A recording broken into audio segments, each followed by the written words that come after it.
Hi again. I'm Mariana, a first generation professional and certified coach who helps 21st century leaders navigate complex career environments.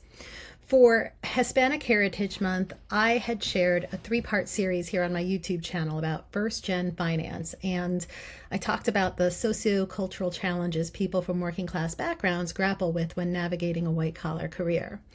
And today is the unofficial fourth installment, which I wanted to share with you because it's timely and relevant information that you should be aware of and following closely.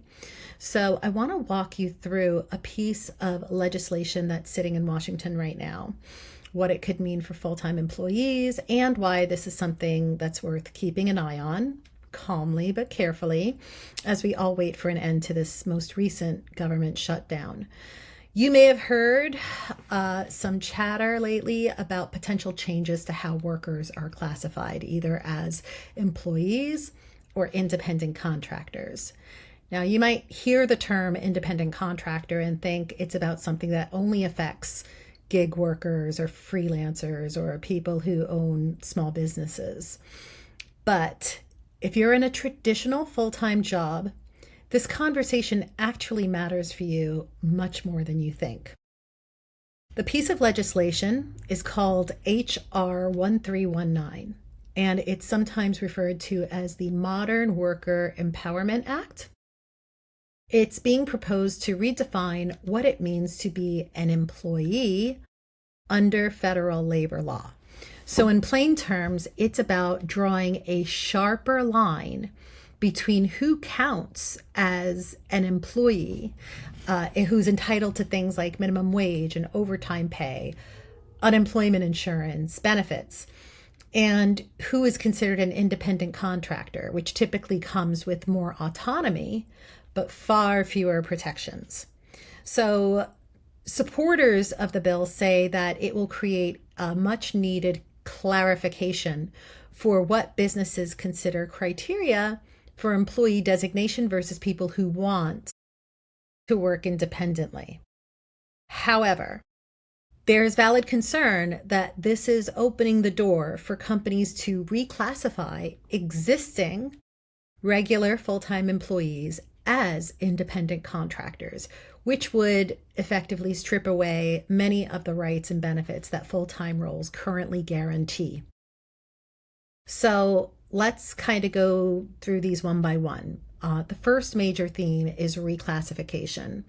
If passed, this bill could make it easier for companies to classify workers as independent contractors. And that matters because classification determines what kind of legal protections you have.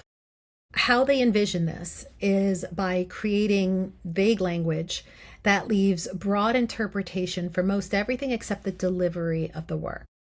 Basically, the sales pitch they'll make to you is that you will have full and complete autonomy to do your work wherever you want, whenever you want, however you want, as long as the direction for execution and delivery are followed. They'll say it doesn't matter how, where, or when you do the work as long as it's executed well and delivered on time. What they won't point out to you, and most politicians, I think, assume you aren't aware of this anyway, is that when you're an employee, your employer must contribute to Social Security, withhold taxes on your behalf, provide unemployment insurance, and follow wage and labor laws.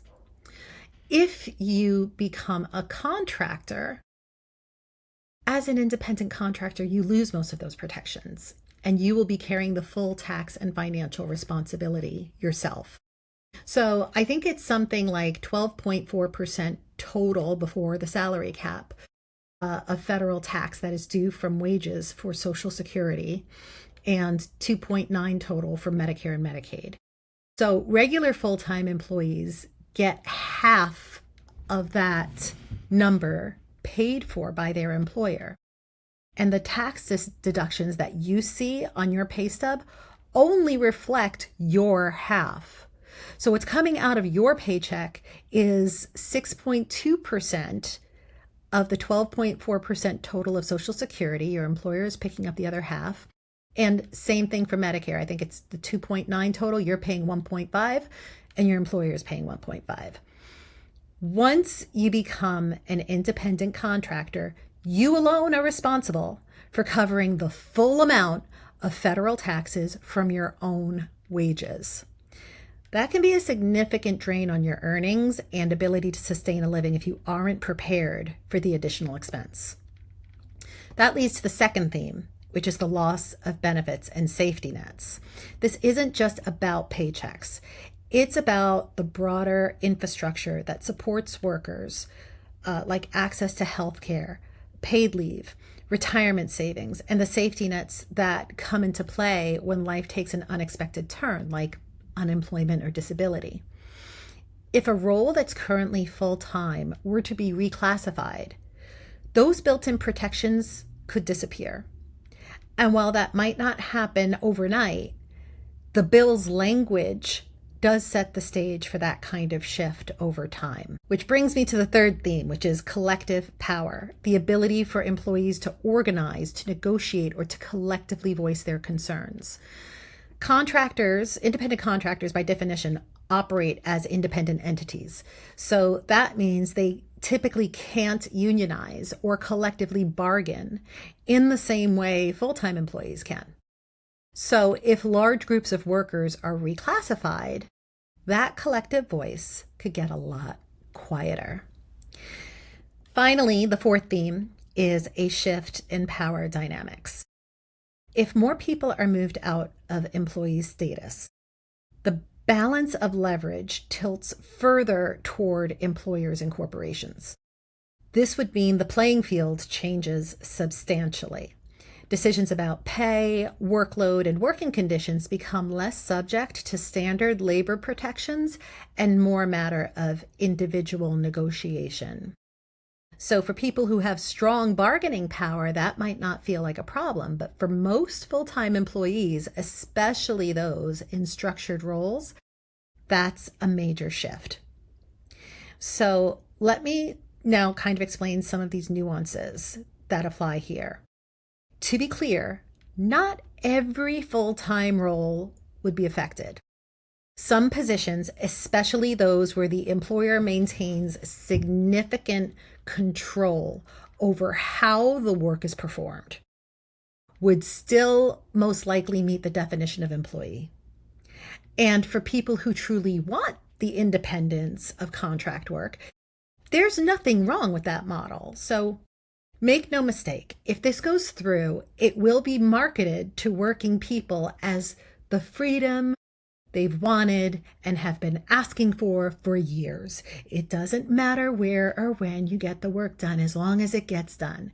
And that sounds like the dream, but beware, it can be a slippery slope when it's imposed rather than chosen. So what can you do with this information?